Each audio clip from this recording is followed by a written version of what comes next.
السلام عليكم، أهلا بيكم في أول درس في دروس ال OOP. النهارده هنشرح أول مقدمة، أول درس بالنسبة لنا عن ال OOP Fundamentals، وهنشرح أول مصطلح بالنسبة لنا هو ال Classes وال Constructor، وهقول لك ده معناهم إيه قدام. بس خلينا نتفق على بعض الحاجات. إحنا في الكورس ده هنحاول نركز على ال OOP ككونسبت مش لغة برمجة. إحنا أصلا المفروض تبقى عارف إن أصلا ال OOP أصلا مش لغة برمجة. تمام؟ ليه مش لغة برمجة؟ لا، لأن هي عبارة عن أسلوب في البرمجة، في كذا أسلوب في البرمجة، الديكلاراتيف بروجرامينج والفانكشن بروجرامينج تختلف من كل لغة للتانية. في لغات بتطبقها وفي لغات مش بتطبقها، بس ال OOP أغلبها أو أغلب اللغات بتطبق الإيه؟ ال OOP. طيب، اشمعنى ال OOP، أو يعني إيه أصلا، يعني إيه OOP؟ يعني Object Oriented Programming. تمام؟ ليه هنتعلم ال OOP عامة بشكل عام؟ هي إن إحنا مهمة في إن إحنا نقسم كودنا. الكود بتاعك يكون متقسم، تقدر تعدل فيه براحتك، تقدر تزود فيه براحتك. تقدر لما تيجي مثلا في مشكلة في الكود مش تقعد تدور عليها في كود كبير مثلا يكون متلخبط، لا كله بيسهله ال OOP. طيب بيسهله إزاي؟ تعالى يا سيدي نفترض إنك أنت هتعمل لعبة ما. تمام؟ أيا كانت اللغة أو أيا كانت الحاجة اللي أنت تعملها. مثلا نفترض أنا لعبة بالجافا مثلا. تمام. هتفتح كده فايل المين، وتقول بسم الله الرحمن الرحيم كده، وايه تقعد تكتب ايه في الفانكشنز والكود بتاع اللعب. تمام كده. تلاقيها مثلا زي اكس او مثلا. فانا تقعد تكتب اللعبه وتشوف الحالات اللي ممكن تكسب فيها، ولما تحدد فانكشن لما تكسب بتحصل ايه، ولو هو عمل الحركه الفلانيه يلعب فين، وهكذا. طيب، طبعا كل ده تكتبه في المين. جميل. ممكن مثلا يبقى ايه على لعبه زي دي، مثلا ممكن تبقى ايه 5000 سطر كود ولا حاجه، آه في كلهم ورا بعض. ده مش صح. الاو بي مهمتها في الحته دي بقى انها تنظم الكود، انك تقسم الكود ده عباره عن حاجه اسمها كلاسز. تقسم الكلاسز دي وكل واحده ليها الفانكشنز بتاعتها، ليها الحاجه بتاعتها، ليها زي ما كل حاجه ببابا غنوجها لوحدها. عشان لما تيجي مثلا تعدل، عايز تغير لون اللعب، تمام، يبقى في حته كده لوحدها منفصله تغير بتاع، عارف ان الفايل ده هو المسؤول عن تغيير لون اللعبة. عايز تغير مثلا الثيم، او عايز تغير مثلا شكل اللعبة، او عايز تغير تزود قواعد في اللعبة جديدة. كل ده بيبقى متقسم على حسب اللعبة. تمام كده. متقسم حسب الكود اللي انت كاتبه.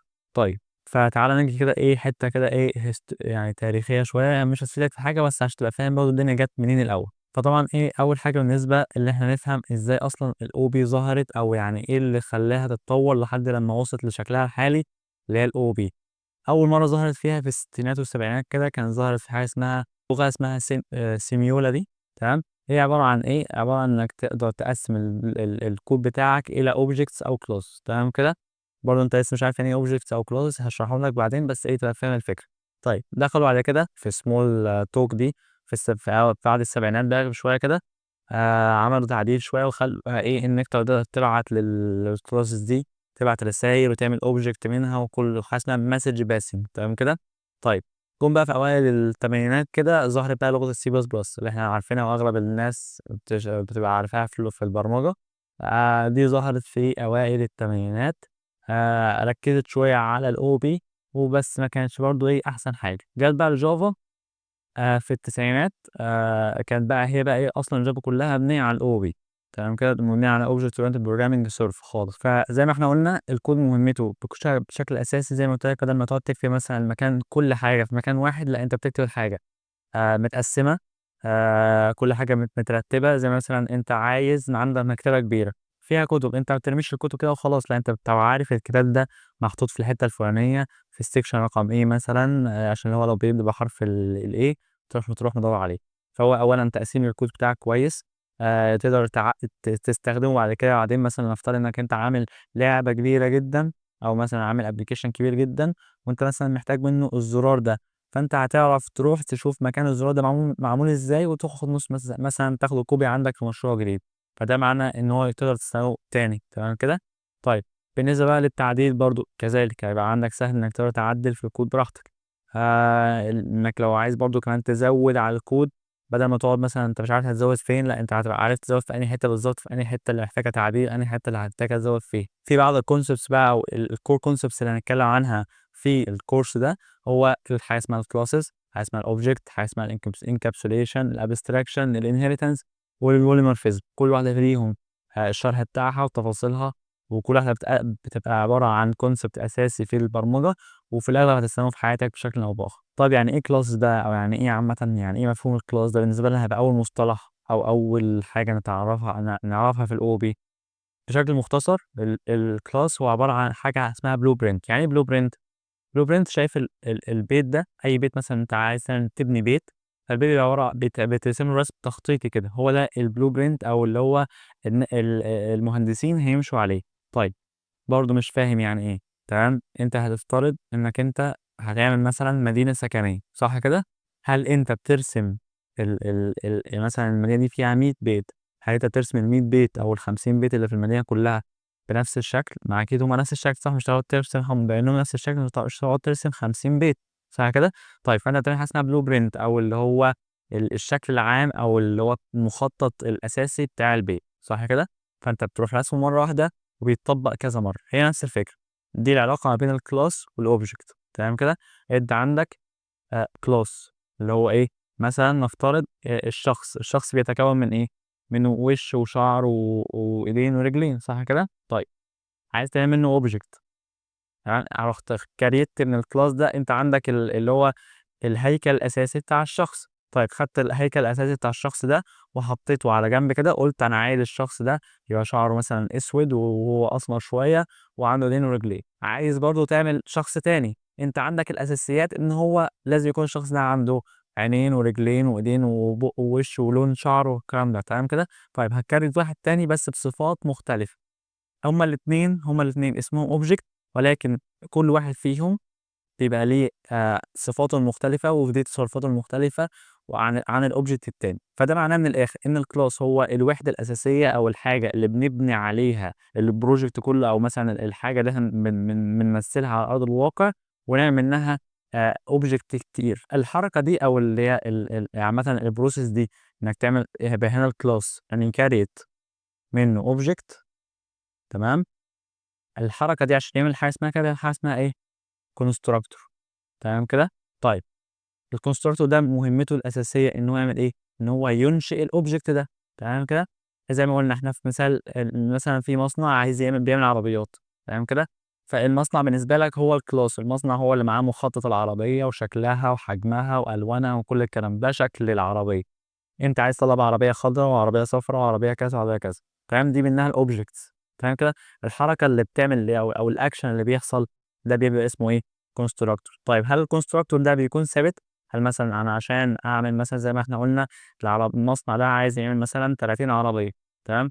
ال 30 عربيه دي تبقى بتاع كل مثلا ل 30 شخص، وكل شخص ليه طلباته المختلفه، صح كده؟ طيب ما ممكن انشئ عربيه مثلا عربيه عاديه وعربيه سباق وعربيه مثلا هاتشباك ولا حاجه. طيب كل واحده فيهم ليها صفاتها وشكلها وحجمها وكل الكلام ده بيختلف على اساس ايه؟ على اساس المنشئ، صح كده؟ طيب المنشئ ده مين؟ هو ده الكونستراكتور. والعمليه دي بنسميها ايه؟ initiative. تمام، انك initiate object، تمام كده؟ فاحنا قلنا عندنا 3 حاجات اساسيه زي ما احنا قلنا عشان ايه ما نتوهش من بعض. عندك حاجه اسمها الكلاس، عندك حاجه اسمها الاوبجكت، وعندك حاجه اسمها ايه؟ الكونستراكتور. كل واحد فيهم مسؤول عن حاجه معينه. احنا قلنا الكلاس هو البلو برنت او المخطط الاساسي بتاعك اللي انت هتعمل منه كل الاوبجكتس بتاعتك، تمام كده؟ طيب الاوبجكت ده عباره ايه؟ عن تطبيق للكلاس بتاعك او اللي هو المخطط بتاعك انك طبقته بالحرف وعملته بالشكل اللي يعجبك، تمام كده؟ وعلشان تعمل الاوبجكت ده في حاجه اسمها كونستراكتور، ولازم تشتغل وترن في الخلفيه علشان ايه؟ تكريت الكونستراكتور ده. طبعا بتختلف على حسب اللغه ما بين لغه والتانيه. طيب احنا كده ايه؟ خلاص عرفنا ان الكلاس بيعمل الكونستراكتور عشان العمليه دي اسمها ايه؟ انيشيتيف او انيشيشن، تمام كده؟ طيب عندك احنا زي ما احنا كده ايه؟ قلنا الشخص مثلا عندنا كلاس اسمه بيرسون، وعندنا ليه اسم وليه ايه؟ عمر، تمام؟ وهو بيسلم وبيمشي، تمام كده؟ طيب ده الكلاس العادي، تمام كده؟ ده البلو برنت، اي شخص في الدنيا ليه اسم وليه عمر وبيقدر يسلم على الناس وبيقدر يمشي، صح كده؟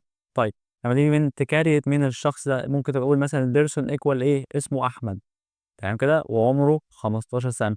ومثلا بيرسون تاني اسمه محمد وعمره 20 سنه، وهكذا. ده الاوبجكت او الحاجه التانيه اللي انت هتكريتها على الاساس ده. والكونستراكتور زي ما احنا قلنا الكونستراكتور ما هو الا بينيشيت الاوبجكت ده، بيحطه في حاجه اسمها فاليد ستيت، بعد كده بيسيفه في مكان في الميموري. المكان اللي في الميموري ده تبقى عارف ان هو اسمه class. الclass ده يبقى متكون من كذا حاجة، يعني مثلًا أنت لما تيجي تسيّف الحاجة في الmemory سواء كان رقم أو حرف، لأ هو ما بيسيّفش رقم أو حرف، هو بيسيّف كل المعلومات اللي تخُص الobject ده.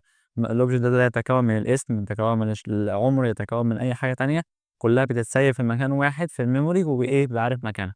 تمام كده؟ في حاجة اسمها عندنا بقى عكس الconstructor هو الdeconstructor. نفترض العربية دي اشتغلت وزي الفل وخلّصت شغل بيها وخلاص بقى يعني جِبت آخرها، فطبعًا مش هاسيبها في الmemory عشان ما تعملش حاجة اسمها تبقى يفضل قاعد في الmemory وواخدة مساحة على الفاضي. في حاجة اسمها destructor. تمام كده؟ الdestructor ده بيعمل إيه بقى، إنه من الآخر أكنه بيدمّر العربية، أو مثلًا بيروح اللي هي المكبس بتاع العربيات ده اللي هو إيه، يروح مدمّرها عشان إيه، يفضّي مساحة للobject الجديد أو مثلًا لobject تاني في الmemory. تمام كده؟ ما هو إلا بينضّف الresources عشان تقدر تستعملها تاني، و بيrelease يعني أو بيفُك الmemory كده شوية. أول حاجة تشتغل لمّا تعمل object هو الconstructor، دي أول حاجة تشتغل. تمام، بيعمل initialize للobject بتاعك وبيحطه في الmemory، بيعمل allocation ليه في الmemory، وبتعمل إيه، وده شكل الsetup بتاعه. الinstructor بتناديه وبيعمل initialize للfield بتاعك، وبعد كده بيreturn الإيه، الobject. طبعًا في memory بقى life cycle أو يعني عامةً الobject عامةً بيمشي إزاي، بتختلف من لغة للتانية. في لغات بيبقى في حاجة اسمها garbage collector زي الجافا، بيبقى ده automatic، مش لازم تكتب مثلًا إن أنا لازم في اللحظة دي أنا عايز أعمل deconstructor عشان تمسح الحاجة دي، لأ هو automatic بعد ما يخلّص استخدام الobject هو بيمسحه على طول من الmemory. في حاجات تانية زي الC++ لأ ما بتعملش الحركة دي، أنت لازم تقول لها إن أنا عايز أعمل دلوقتي deconstructor للconstructor ده. وطبعًا بتختلف بقى اللغة من لغة للتانية على حسب إيه، الطريقة والشكل بتاعها. في الC++ عادي أو class person ليه الname بتاعه، ليه الage بتاعه وكل حاجة، ده الconstructor بتاعه. عندك constructor هنا فاضي. تمام، وconstructor تاني بيستنى منك الاسم والage، وconstructor تاني بيستنى منك الname والage. تمام، و بيبعته. تمام، وفي هنا الfunction أهي، وده deconstructor ده الsyntax بتاعها. بس طبعًا إحنا مش جايين نركّز على syntax أو أي حاجة، هي مجرد بس إيه، إن إحنا نبقى فاهمين الconcept بشكل عام. ففي الC++ لازم تكتب الdeconstructor، لازم تكتبه. تمام، ده شكل الsyntax بتاعه. بعد ما بيخلّص بيكون مسح الconstructor بتاعه وكل حاجة، والobject ده يكون اتمسح. هي كانت زي الجافا ما فيهاش الحوار ده، إحنا عملنا عادي الclass person زي الفل، عملناه أهو واستخدمناه وما عملناش يعني ما قلنالوش يمسحه، هو already يمسحه من الmemory. تمام كده؟ وفي عندنا Python برضه إيه، نفس الفكرة. عندنا حاجة اسمها delete بقى، ده delete بيdelete الإيه، الobject. فمثلًا في الجافا هنا أو مثلًا في الC++ هنا مثلًا، هو create إيه، object 1 وobject 2 وobject 3. مرة واحد سابه فاضي، وواحد اسمه بوب، واحد قال له أليس و30 سنة. تمام، فإحنا لو جينا run مثلًا الكود ده هييجي لك إيه بقى، أول مرة عشان هو carry الobject فاضي يعني من غير أي حاجة، فهو إيه، حط unknown وإيه و0 years old. المرة التانية كان اسمه بوب بس هو ما حطّوش ساعتها الإيه، السنة بتاعته أو الميلاد بتاعته. وده اللي إحنا بنقول عليه إن هو الclass ما هو إلا blueprint، ممكن يبقى فاضي خالص ما فيهوش بيانات. إحنا الdefault بتاعك إن في بني آدم وفي ليه اسم وليه إيه، سِن. طيب على هذا الأساس هو بيكريت الobject، أنت اديت له المعلومات وحطيتها وسيّفتها فيها، هو بيسيّفها. ما تحطّهالوش هو ليه الdefault بتاعه أو الشكل بتاعه الأساسي اللي بيحطه. تمام كده؟ اللي هو بيكون في الأغلب متصفّر يعني. طيب وبعد كده في الآخر قال لي Alice is destroy وBob destroy واللي هو الunknown إيه destroy. كده هو إيه، مسح. لو عايزين بقى نفهم يعني الشكل العام يعني أو الinfographic مثلًا يبين الconstructor والdeconstructor بيمشي إزاي.